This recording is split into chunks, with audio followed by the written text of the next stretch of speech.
भेंडीटा को मुझे काटी नहीं जाइए धोई नहीं जाइए भाग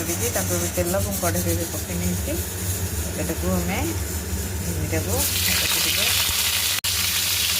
लुण गोटे चम्मच पकईनेली भेंडी आम पानी